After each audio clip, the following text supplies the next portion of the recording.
Thanks for joining us today to talk about using visuals to support the IEP process. So, why visuals? It really demystifies the whole process. It feels like we are trying to be transparent, that we are providing a collaborative space for parents and all team members to come in. We're highlighting the things that we're going to be going through. We're tracking items as we go through. So, just really helping to reduce the anxious feelings, assist with the participation.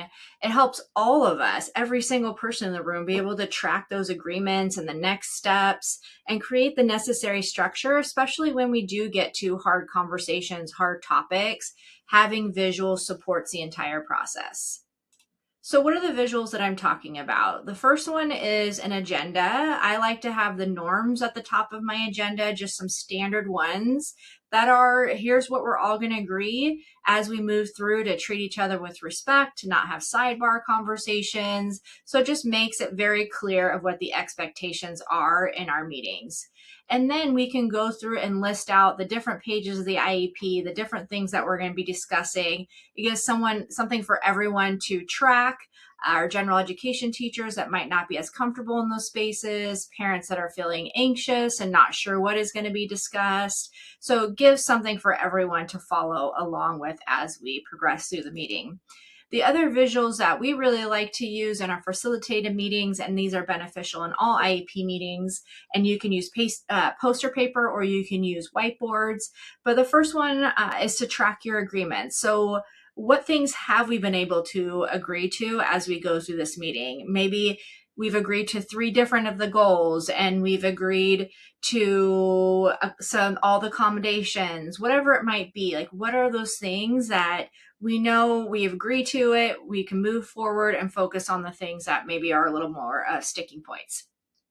Then for action items, this is a place, we discuss so many things as we go through the IEP process. So what are the things that we need to follow up on, that we need to tweak and change?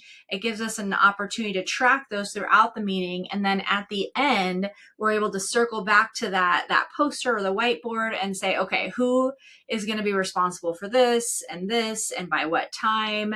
So everyone feels good leaving that meeting knowing what are the next steps in the process. And you might not have a ton in there. It might have just been a super easy, everyone agrees to it by the end, but action items really do help when we have to tweak and change things in between meetings. And then the parking lot, that is a place to be able to track really good stuff, things that we don't want to lose, and we want to make sure that we can circle back to, like the parent can't log into Aries, or they're having trouble accessing their student number during lunchtime, whatever it might be. Things that we definitely want to support the family with, but really aren't on that agenda, and we need to make sure that we're honoring our time and getting through the process for that day. Some other things to consider for additional visuals we have listed out here. So the more that you can help families better understand, we have all these EduSpeak.